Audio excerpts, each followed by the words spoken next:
જો અમારા ગબ્બાભાઈ મનાણા હવે મરચીમાં હો અમારા ગબ્બા મરચીમાં મંડાણો નથી તો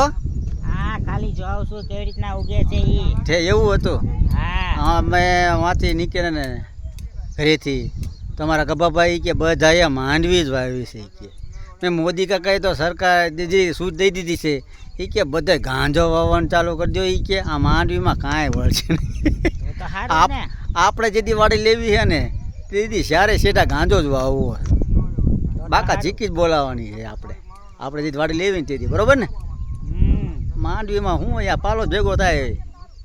આપણે જેથી વાડી લેવી તેથી આખા વાડીમાં જ્યારે સેટા ગાંજો વાવો બરોબર ને હા એટલે પછી ભાતા ખાવા તૈયાર રહીજો ગબ્બાભાઈને અમારે મોર રાખવાના દુકાન હોજાવી દે પછી કાકા અમારે ગબ્બાભાઈને મોર રાખવાના બાકી સારે છે ઢા ગાંજો જ વાવવો છે મોર જઈશો હે હા તને મોર રાખવાનો આપણે ગબ્બાભાઈને ભેગો મોર રાખવાનો મિત્ર બરોબર ને હા ગબ્બાભાઈને આપણે જેથી વાડી લેવી છે ને તેથી જ્યારે શેરા ગાંજો હાલો તે